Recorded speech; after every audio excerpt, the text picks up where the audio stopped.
Hello mga best friends! For today's video ay nakikita nyo naman, nandito po kami sa hotel, sa Estrella Hotel, kung hindi ako nagkakamali. So magstay muna kami dito ng one night dahil kinabukasan po nito ay aming pabalik ng Maynila. Hindi po kasi kami pwedeng manggaling sa aming probinsya, sa aming lugar, kasi medyo malayo, 2 oras pa po, baka maliit po ang aming or mamiss po namin ang aming flight pabalik ng Maynila. So ito po yung aming room, 2 pong bed ang kinuha namin, para sa isang bed yung anak namin, tapos yung isang bed syempre sa aming 2. Pero ang totoong nangyari, magkatabi po kami ng anak ko. Diba? Nakakalurky dahil hindi daw po siya makatulog dahil natatakot daw po siya. Ganito po yung arrangement nila dito. Hoy, ito namang aking partner na initan, kailangan niya i-on yung aircon for the go. So itutour ko po kayo. Ayan po yung view namin, nasa 4th floor po kami. Yan, nakikita nyo po yung view na yan. Puro bubong. So nakakapagod nga po mga best friend, parang gusto namin umidlip dito. Meron po sila ditong toothbrush and toothpaste. Tapos meron din po silang shampoo, meron din po silang soap. Yes, syempre pag nasa hotel ka, kompleto yan. Di ba ga? Ayan lang naman, apaka-busy pa ng isa doon. Ay talaga nga naman, naiinitan talaga siya ng bonggang-bongga. So, ayan, meron din dito coffee. Kung mga coffee lover kayo dyan, pwede kayo magkape dyan. Ito po yung CR nila. Meron naman silang dryer. Yan yung gusto ko, meron dryer sa hair. Ayan, yung salamin nila, malinis naman. Perfect naman yung hotel room namin. Pero, nung naligo na kami, bumaha po dyan. Lumabas po kasi yung tubig. For the go, di pinampunas namin yung towel. So, nakaidlip na po ako dyan mga best friend. Ay, fresh na talaga tayo. Sarap talaga mag-video sa TikTok, no? Nakaka-fresh, nakakaganda. So, itong batang to, hindi po siya mapakali kung anong gagawin niya dyan sa upuan na yan. Talagang tulog na tulog yung aming Papa Otip dahil pagod na pagod po yan. Kaya pa man ang boses natin. Uy, ang hirap naman mag-voice over for the go. So, tirik na tirik pa po yung araw, kaya hindi po kami lumalabas dahil maginit. Magkabila ang bintana, ganun din naman yung view. For the go. Ay, nako naman. Talaga naman.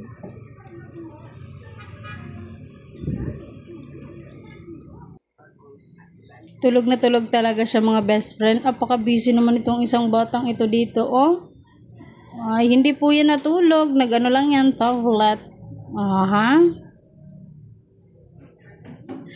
So, dahil hindi pa po ako nakakapagkape, ayan, magkape muna tayo, tanghaling tapat, magkakape ang person, dahil hindi talaga makukompleto yung araw ko kapag hindi po talaga ako magkape. So, syempre, gagamitin natin dito na ang kanilang pa-free coffee, caramel, creamer pala, caramel, creamer, tapos, syempre, yung sugar nila. Kaya yung kinalabasan ng flavor ng kanilang coffee ay caramel. Siyempre, ginamit ko na yan. Sayang ba? Kasama yan sa bayad. Actually, yung binayaran namin dito sa hotel na to ay 3,000 pesos. Diba? Magpakulo muna tayo ng water. Nahirapan pang ako buksan yung lagayan ng tubig na yan. Wala kasi yan sa bundok. Hindi po ako kumuha ng tubig dun sa gripo dahil parang hindi ko po bet. Ang arte. So, yung kinuha ko dyan, yung inumin nila na may pa-free bottle dyan. Tapos, meron po silang mini ref dyan sa baba kung saan ako nakatayo. Antayin muna natin ng ilang minutes. Okay. So, kumukulo na ngayon dyan mga best friends. So, tara't magtimpla na tayo. Kay hindi talaga nakukumpleto yung araw ko kapag hindi talaga ako nakakatikim ng kape sa isang araw. Ewan ko na lang ba, nangihina talaga yung katawan ko pag hindi ako nakakainom ng kape.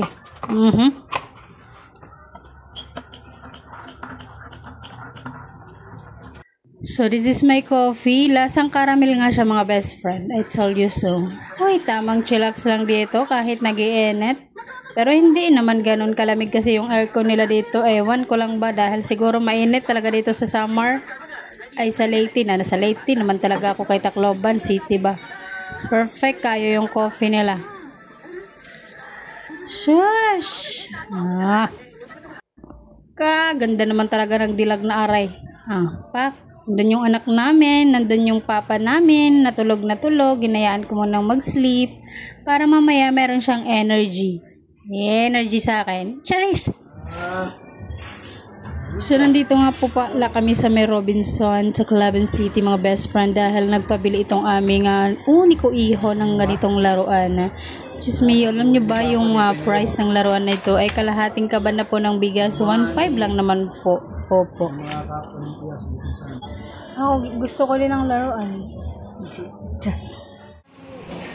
So, tapos na nga kami bumili ng laruan na yon, mga best friend. Nandito na kami sa Mang Inasal. Siyempre, Mang Inasal for the go. Naalala ko tuloy, nung buntis pa ako, gustong-gusto kong kumain ng Mang Inasal dahil sarap na sarap po ako sa kanin.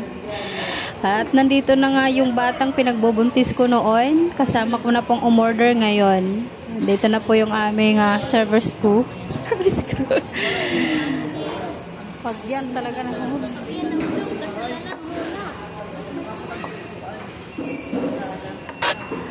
So, yung order ko po dito mga best friend ay yung bago nilang combo. Wait, tikman natin. Ganon din naman yung lasa. Wala namang pinagbago. Sobrang yummy pa rin. Mapapadami ka talaga ng rice kapag dito ka sa Mang Inasal kumain. Yan po yung combo nila na bago. Kain tayo! So, arat nga po tayo ay pupunta sa pinaka tinatawag nilang boulevard. So, ganito po, gabing-gabi na po mga best friend. Dito nag-work dito. Wow. Taro ko dito magtulog sa 200. Pero kung ka mga tulog, okay lang 300. Pero mat nga bata. So, ganito po ang view kapag gabi po kayong pumunta dito sa volleyball. Diyan po nagwo-work yung aking brother-in-law. So, dito na nga mga best friend, pabalik na po kami ng aming hotel. Thank you again for watching. Bye!